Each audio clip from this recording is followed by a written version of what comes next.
집으로 가자. 네, 여러분 안녕하십니까. 집으로 가자. 저는 김성수입니다. 한 주일 동안 평안하셨죠?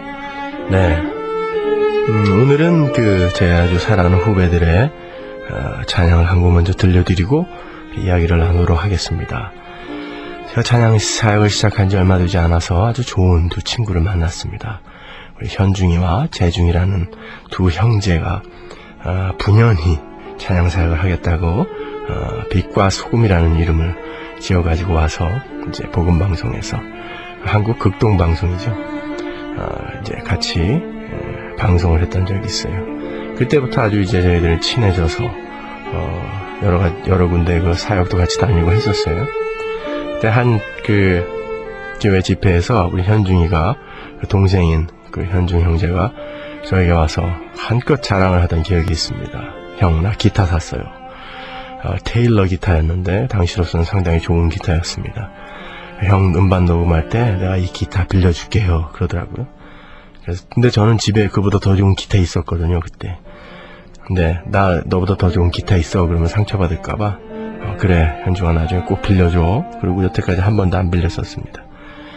나중에 사랑이야기라는 이름을 바꿔서 이제 또 좋은 활동을 벌이고 있다고 하는데 그 형 재중이는 어려서 소아마비를 앓아서 장애인입니다. 그럼에도 불구하고 얼마나 이 코미디언처럼 정말 주위 사람들을 행복하게 하고 기쁘게 해주는지 몰라요. 그 두 친구가 요즘 아주 불러서 좋은 반응을 얻고 있다는 주님의 숲이라는 곡을 먼저 들려드리고 오늘 말씀을 나눠보도록 하겠습니다. 당신이 찾아온 푸른 저 숲속에 평온하게 쉴 수 있는 곳을 찾아 당신은 지나온 이 거리는 언제나 낯설게 느껴 그 어디에도 평화 없네 참 평화 없네 그렇지만 당신의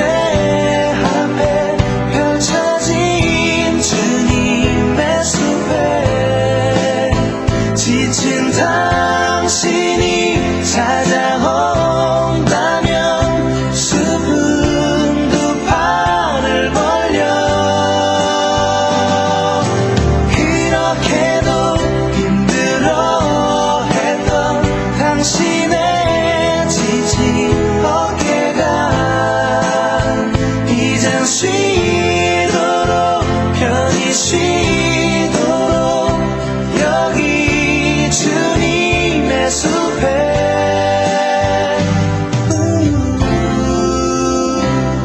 당신이 느꼈던 지난 날의 슬픔의 기억들 생각하고 잊어버리고 또 생각하네 당신의 앞에 펼쳐진 주님의 숲에 지친 당신이 찾아온다면 숲은 두 팔을 벌려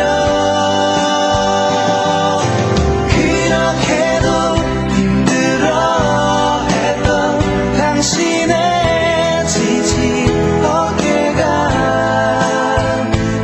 쉬도록 편히 쉬도록 여기 주님의 숲에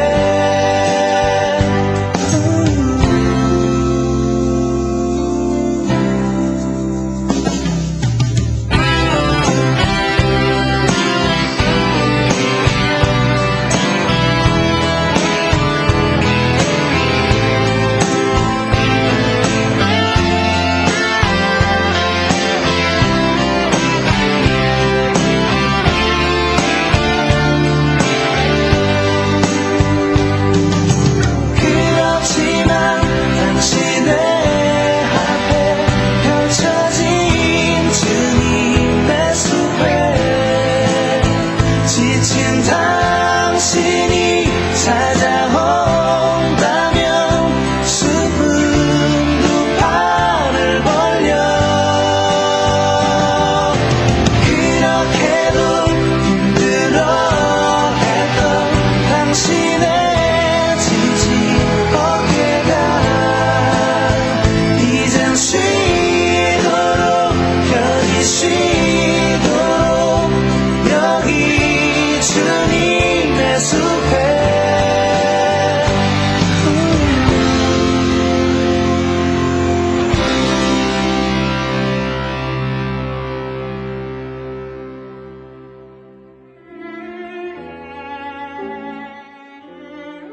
네, 주님의 숲 사랑 이야기의 곡이었습니다.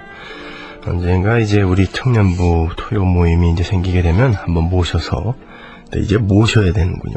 모셔서 간증과 찬양을 좀 한번 같이 들어보도록 하겠습니다. 저는 대학 시절에 아주 유난히 술을 좋아했습니다. 네, 이 목사가 된 마당에 술 이야기를 하는 것이 그리 매끄럽진 못하군요.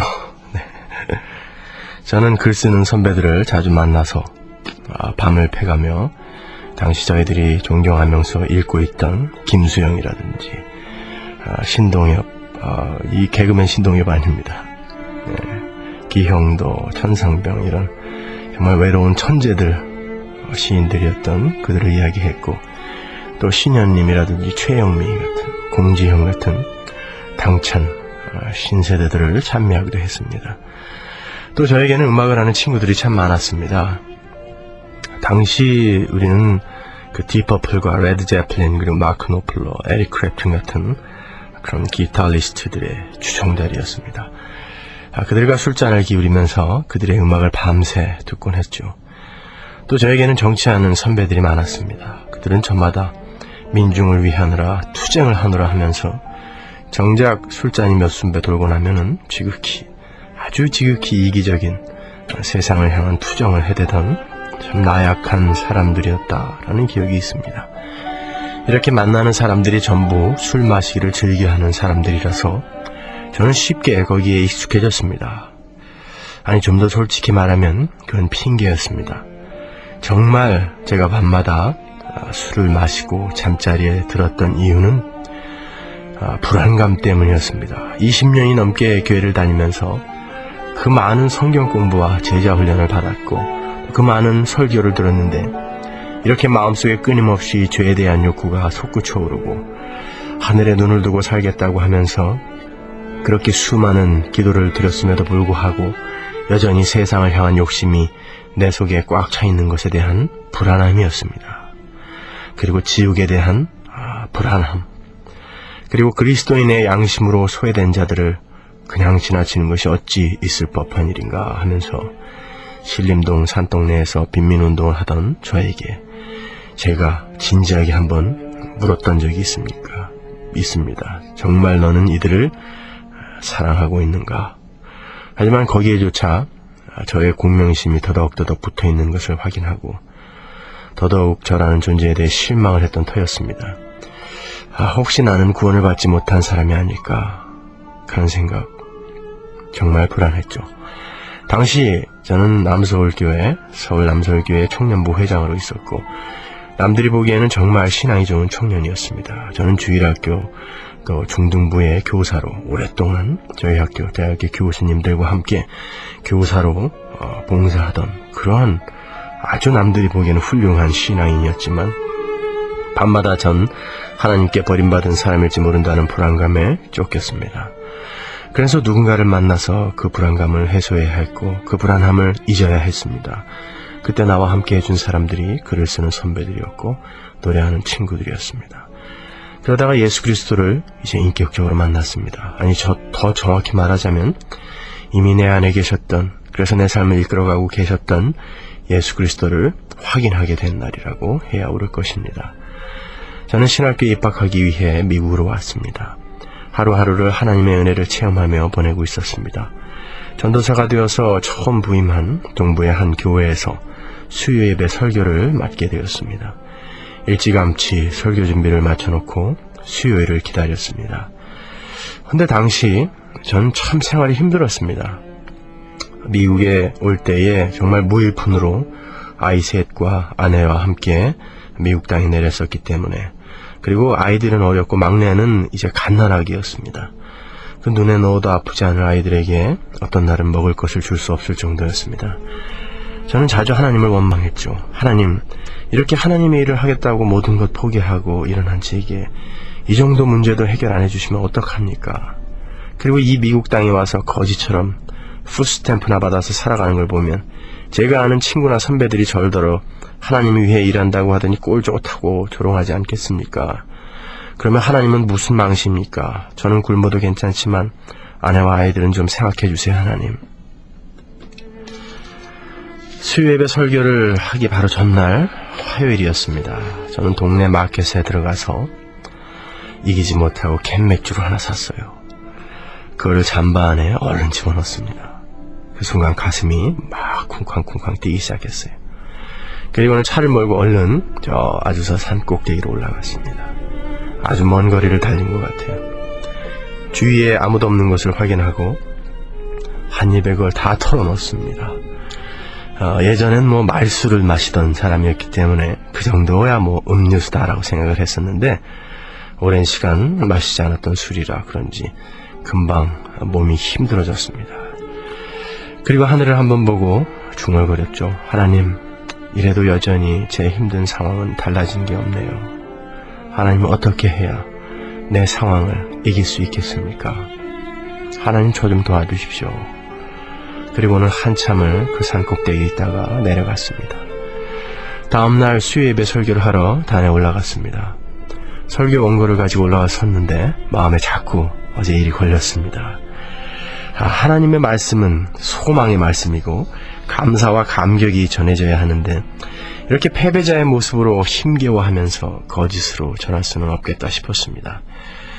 그래서 그 전날 일을 거기에 모였던 성도들에게 설교 전에 고백을 했어요. 여러분, 저는 어제 너무 힘이 들어서 예전처럼 술을 마시면 그 상황에서 잠시나마 도망칠 수 있을 것 같아서 맥주를 하나 사서 산에 올라가서 마셨습니다. 오늘 설교를 해야 함에도 불구하고 말이죠.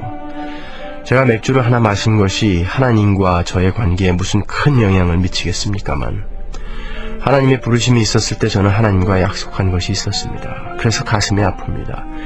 지금부터 내게 오는 기쁨과 감격, 행복은 오로지 하나님으로부터 온 것이므로 하나님께 감사를 할 것이고, 고통과 좌절, 실패가 오더라도 하나님의 응답과 하나님의 해결을 기다리겠노라고, 절대 나의 방법으로 그것을 해결하려 하지 않고 또 나의 방법으로 해소하려 노력하지 않겠노라고 약속을 했었어요.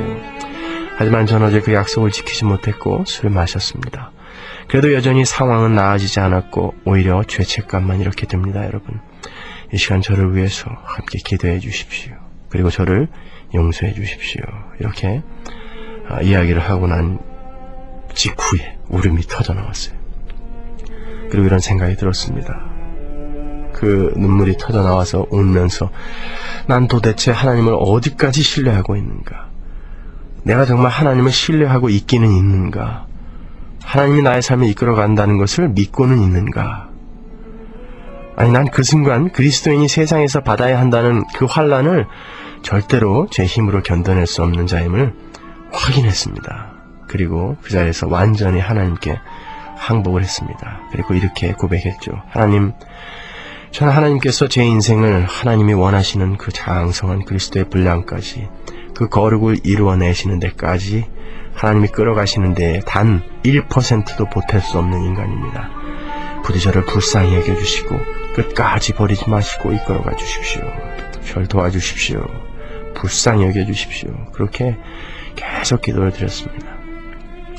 설교를 시작했습니다. 설교 내내 눈물이 멈추지 않았고 유리창 너머에 저 아기방에서 막내를 업고 예배를 드리던 아내와 그곳에 있던 많은 성도들이 함께 눈물을 흘리며 그 예배를 함께 했습니다.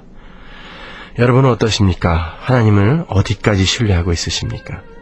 아직도 세상에서 자신을 위로해 주던 것으로 여러분의 고민을, 상황을 해결하려 하지는 않습니까? 우리 인생의 해답은 바로 예수 그리스도입니다. 그분만이 해답이고 해결책입니다. 어떤 것도 우리를 자유하게 할 수 없고 또 어떤 것도 우리를 평안하게 할 수 없으며 행복하게 할 수 없습니다. 혹시 지금 지긋지긋한 자신의 상황으로 인해서 술 한 잔이 생각나시는 분이 있으십니까? 영원히 풀릴 것 같지 않은 문제 때문에 가슴이 답답해서 담배 한 대 피워 물고 싶은 분이 있으십니까? 여러분, 일시적인 진통제는 상처를 더 골마 터지게 만들 뿐입니다. 예수 그리스도께 가십시오. 그리고 예수 그리스도를 공부하십시오. 여러분, 영생을 알고 천국을 알고 지옥을 알고 자신을 알고 자신이 어떤 불가능한 존재임을 알고 그럼에도 불구하고 우리에게 부어진 은혜가 명확하게 마음속에 확인되어질 때야 그 모든 문제가 녹아내릴 겁니다. 영생은 곧 유일하신 참 하나님과 그의 보내신 자 예수 그리스도를 아는 것이기 때문이죠.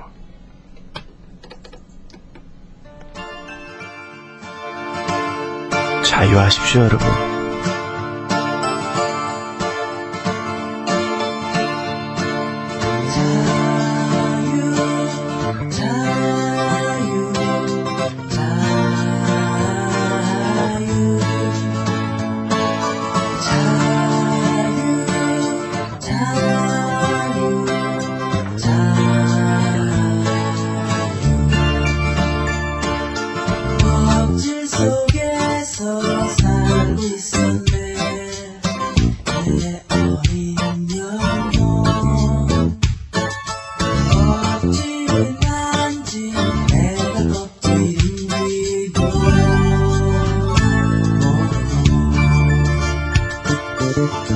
껍질 속에서 울고 있었네 내 슬픈 여